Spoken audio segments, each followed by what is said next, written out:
Greetings and welcome back to Divine Rising New Earth, the high vibe variety show broadcasting the frequency of New Earth now. I'm Callista.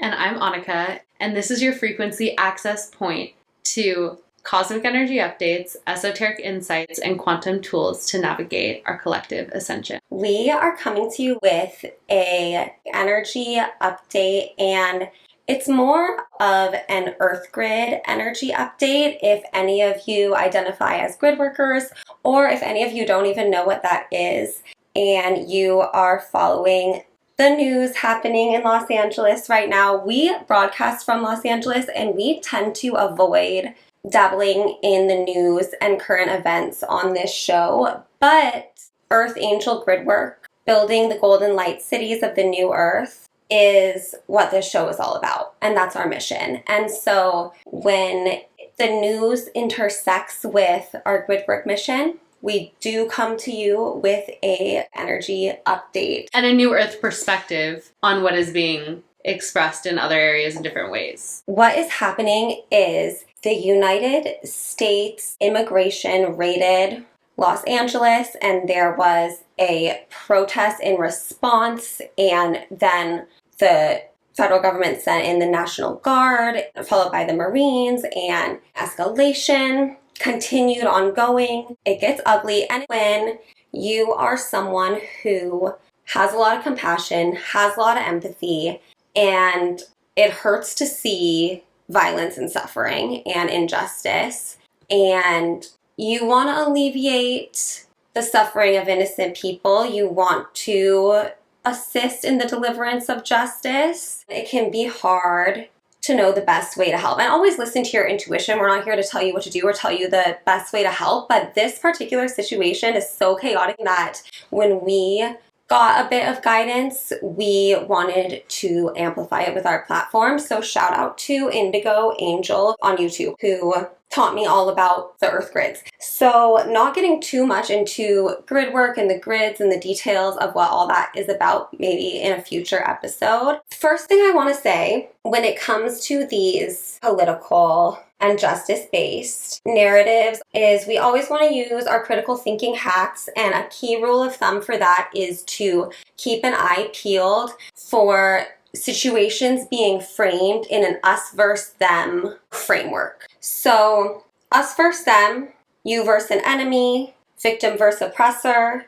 I try to take a step back, and instead of having another group or another ideology, whatever it may be, the enemy, so to speak, I try and put the us versus them framework itself into that position. So instead of looking for certain red flags of something to fight against, one key way, actually, unfortunately, that oppressive regimes use to carry out their agendas with propaganda is by perpetuating these us versus them narratives and getting people to basically waste all their energy fighting this controlled opposition. That's kind of the situation we have, where we're faced with a real injustice, and it could be easy to see two groups, and one is enacting this injustice against another victim group. However, picture this: the very evil masterminds behind this group enacting this injustice, their ultimate goal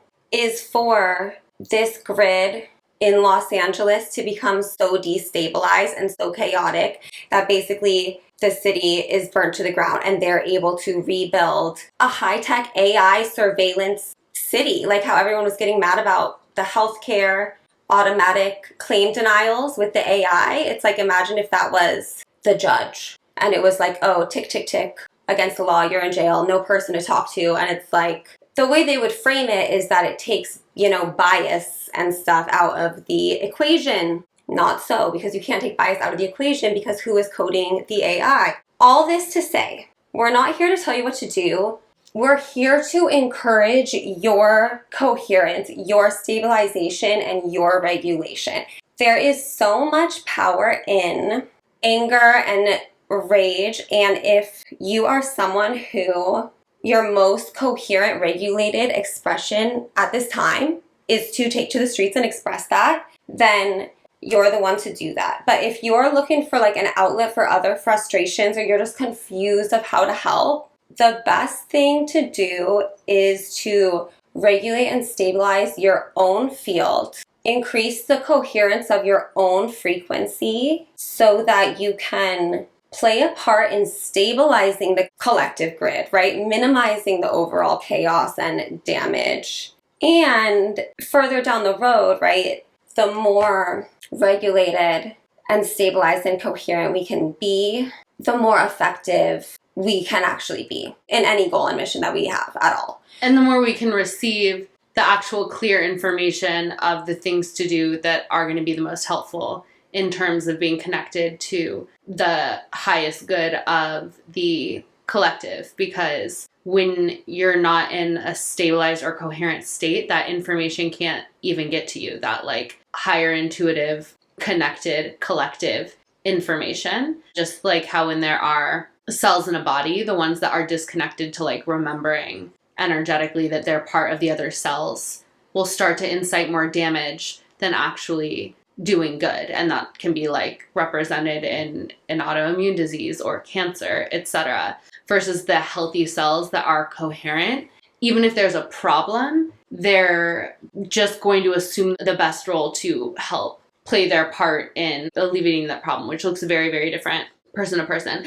And since we're talking about like coherence, what are some ways that people can become stabilized in their own That's field? a great question. So coherence is almost like abbreviation for the phrase heart coherence. And they actually did this study and they found that if you're in a very discoherent state, you can increase your coherence by 30% just by bringing your awareness into your heart. And there's actually a lot of neurons in the heart as well as the gut, even more than the brain. And they actually send information to the brain even more than they receive. So by dropping your awareness down into your heart center, feeling the sensations there, breathing from there, and it's like when you inhale, it's almost as if you're picturing your heart as a lung. When you inhale, picture your heart expanding, and when you exhale, picture your heart contracting, releasing, and then your heart is also a unipolar magnet. So it only attracts, it doesn't repel, but it's the magnetic part of the electromagnetic field that we generate as humans. And when you tune into your heart, align your breath with it, and your mental awareness is resting there, that's why it's called heart coherence, because you're getting your breath, your mind on the same page as your heart. So you're kind of cohering these different aspects of your being to this frequency. And what it does is it amplifies the strength of the magnetic field of your heart, and it attracts things to you more powerfully. And what it also does is it reduces interference. And interference is actually not even a certain force or energy. It could be anything and any mix of things. What it actually is a lack of coherence and these gaps and weaknesses in your field. So not only does it attract things to you more powerfully, but it attracts more consistently those things that are aligned with your true self and your true heart's desires. It's also interesting to note some of the stuff, may sound kind of crazy and conspiracy, which is, if that's like really triggering you, then I don't think this is the show for you. But if you are someone who is kind of into that stuff or getting into it, it's like you may have heard that the grid in Los Angeles and Hollywood is super compromised and corrupt and has been for a really long time, and is a really big vortex of energy in many, many ways. And there are a lot of dark forces and situations running and going on this grid. And there's a lot of very, very powerful angelic forces interacting with this grid. And the reason why is because naturally the organic grid of this land is so, so powerful. And that's why when it comes to like a spiritual war and a spiritual battle, and as we're transmuting these lower vibrational energies, as we're collectively ascending, this spiritual battle has been so hard fought for so long in this grid in California and Los Angeles, because there's so much power and beauty in the land here and in the people and in the city. They call it the city of angels. So it's like earth angels. This is a time to really reclaim our grid for Gaia, as is our birthright, as is inevitable. The time is now. So this is basically just a reminder, anyone who's tuning in, you are a Gaia protector, a grid worker, even in just the sense of like your energy impacts and goes beyond what you could conceive of. You know, somebody who's able to hold a strong and coherent energy field and continually return to that, the impact that you have is absolutely quantum. Everything in our universe exists on a subtle level first before it crystallizes. And so it's obviously important to look at the actual dynamics and the things that are going on. And like you always say in your prayer, like protect the vulnerable, purify the corrupted, uplift the hopeless, strengthen the righteous. Exactly. So like we are all for these things. And this is just as we continue to evolve in the Aquarian age, our understanding of the subtle energy dynamics being the root of absolutely everything is going to continually increase. And that is where the real shifts can happen, because it's like when you go to the very root of something, that's where the solution is. Like you solve the root and then the branches will flourish. And the root is the energy field, and the energy field is made up of all of us. And we're extremely, extremely powerful. And that is oftentimes why such insanely chaotic, crazy, confusing situations that are also heartbreaking, unjust, all of these things that will like activate the very core of us because we don't agree with it, will happen, not just for all these differing reasons and all these different facets and perspectives that are going on, but a bigger picture reason of bringing chaos to the energy grid that is essentially made up of all of us. So the more that we can focus on our energy field and holding it strong for the collective, the more that we can still do whatever action we need to do in the 3D. And then not only that, if like you feel a call to grid working, it's like there's so many ways to send positive energy all the way through the grid that runs all the way through either Los Angeles, whatever city you live in. We're connected. All cities on the planet are connected via ley lines that run through the earth. And this is like where the grid working starts to come in. In our last episode, we talked about the chakras, and we talked about how we have a soul star chakra where we like pull in our soul self from the heavens and from the central sun, Alcyon, and then also the earth star chakra that goes down into the earth. And like the more that we can be visually and energetically like connecting to our earth star chakra every day, connecting our soul star chakra, pulling in that cosmic energy to like receive that support and like powering up the grid with high vibrational energy. And like this starts with seeing it, and then it starts with feeling it, and we're just like sending this high vibrational frequency like roots and mycelium through the entire energetic grid of wherever you are. It's something that can tilt the scales because it's starting to work with things on a subtle level, and that's why it's kind of unknown. But if you're here, I feel like it's like a call to give it a try, because we have the numbers to make real impact and real change, and we want to be able to hit all the levels. And this is like us bringing attention to that subtle level,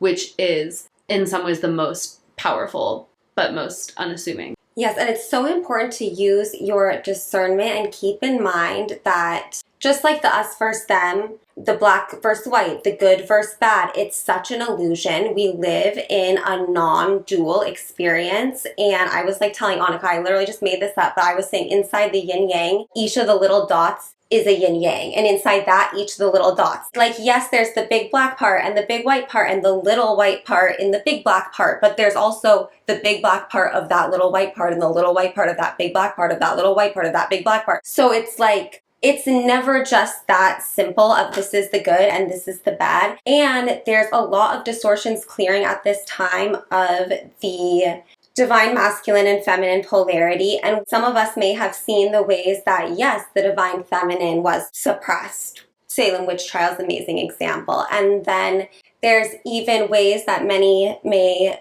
critique feminism as suppressing the divine feminine, which is very ironic. That's kind of the type of thing that I'm talking about. And on the 14th, there's a big protest, no kings, no thrones. And the idea is, you know, it's anti-fascist, it's anti-authoritarian, it's saying the President Trump is unconstitutionally deploying these troops, and that's not right. And the fact is that all of that being held as very well true, right? There's also a distortion agenda of the divine masculine. And just like the divine feminine needs to rise and be appropriately glorified in the new earth, so does the divine masculine. We've talked about Christ consciousness on previous episodes, and there's that phrase like Christ is king. This Christed, divine masculine, embodied king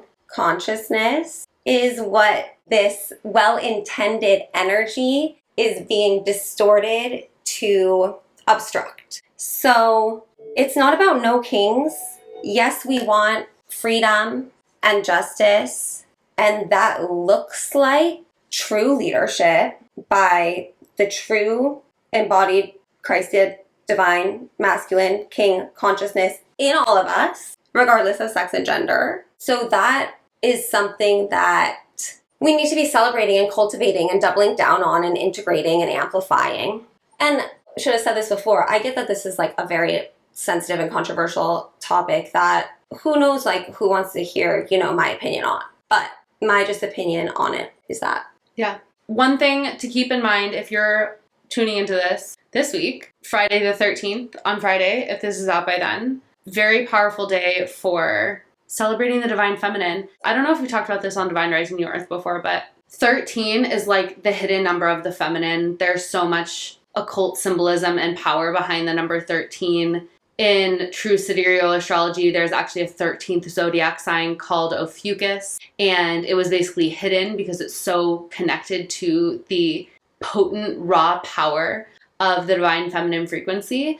And 13 was also always cast out to be like an unlucky number. But it's just like what Calista was saying, oftentimes something will be spun as bad and evil because of its raw power, and like they'll use completely valid reasons and circumstances for vilifying that thing, like this king Christed energy. Like, we're not saying that Donald Trump is embodying this king Christed energy, but the fact that like that is being tied into what's occurring with him is not necessarily a positive thing. And how potent. It's a back-to-back double whammy of this, quote, unlucky Friday the 13th, the day before this no kings, no crowns. It's like, how about this? It's a potently powerful and blessed goddess frequency, Venus Day the 13th. And then it is the divine masculine Christ consciousness rising to reclaim true power for the people the next day. Mm-hmm. On a Saturday, which is like Saturn energy. Venus is almost like the divine mother and Saturn is like the divine father, like holding the structure, teaching the tough lessons that will give you the character that you need to get to where you need to go, helping you build over time a legacy, developing the skills, developing the wisdom of life over time, Father Time, and then Venus, the divine mother frequency, the beauty, the love, the nurturing, what we value on like a really deep soul and heart level. So yeah, that's also a positive thing, I guess, to be tuning into these energies, because it's such a frequency war out here, like not even to like make it dual, but if you start developing the perspective on life of it not being about all of the like nitty gritty of what's happening in physical circumstances, but instead try to notice where things are trying to grab your attention, evoke your emotional reaction, and shift your frequency. And the more that you're like, I decide where my intention goes, where my attention goes, and how my frequency is going to be around it. And then you can still do whatever you want to do, but make sure that you're in charge as much as you can be of like funneling your attention, your energy, and your emotion in a positive way. Here's like a way like we can all personally understand it. Like we've all been in that place where like we felt good, we felt great, and then someone or something comes barreling in like the most like energetically intense way, which sometimes we can't help. I'm not saying that, but like, you know what I mean? When there's like that one person that like always comes through and like disrupts, dysregulates, the more that we can be that force of like that positive, strong aura that still is able to take care of things, get things done, find solutions, but is that like coherent, positive, uplifting energy. It's like the greatest service we can have. And especially as light workers and people with gaining awareness and people who want to be leaders in creating heaven on earth for everyone and rising this new earth together, that is almost like 101. That's the foundation. That's the best thing you can offer. It's the best gift you can offer. We always know that like one person who like is so capable, is so reliable, but also like has the best energy. There's not going to be like confusion. There's not going to be weirdness. You're not going to be dealing with stuff that's unnecessary. You're not going to be thrown in all these weird directions. It's like, it's coherent. It's clear. It feels good. It's uplifting. You're not going to get caught in their like confusions and stories and this and that. It's like this, it's all frequency. And there are so many forces that want us to be chaotic, confused, distracted, emotional. We're on the road too of like continually mastering this over time. It's that Jedi training. If you think about the Jedi, it's like the whole point is like they do so much good, but they train themselves not to be a slave to their emotions, not to be a slave to any external circumstance or their like reactions to them. They use everything for good and to like accomplish the ultimate upliftment of all beings everywhere. And chaos and emotion have their place. And it's not about a value judgment and a value scale. It's about power and how can you view and perceive your situation in the most empowering way so that somebody can't just play you like a fiddle and come in and know exactly how to pull one move that's predictable to them, unpredictable to you, and now you're having this big emotional reaction and it seems like chaos to you and you have no choice but to react in this certain way. And it's like, well, first of all, that wasn't chaos, and our emotions and our desires are God-given, and what just happened was not your God-given desire, right? So it's about being able to master, like Annika's saying, your relationship to chaos so that chaos is on your side. Your chaos's best friend. No matter what chaos comes in, no matter if the quote-unquote enemy tries to put something unexpected your way, you use chaos to your advantage. And same thing with your emotions. The things that your heart is so ignited by, you use that as fuel to ignore the bullshit and stay focused. You don't let it be a tool for someone else who is just more regulated and more clear-seeing than you are, right? So we want you guys to be sovereign. We don't want you guys to be minions for our little agenda, and we don't want you guys to be minions for anyone's agenda. We want you to be your heart's minion for God's agenda. Be blessed, you know. Be blessed. Thank you for being here. If you're still here, you're a real one. We love you, Divine Riser. Stay sovereign and flourish. Stay sharp and sovereign. Thank you so much for tuning in to co-create the new earth with us. We continue to broadcast the frequency of New Earth now on YouTube, Instagram, and your favorite podcast platform. Support this transmission and amplify this frequency by subscribing, liking, commenting, reviewing, and above all, sharing with a fellow Divine Riser. Until we meet again in the eternal now. Flourish!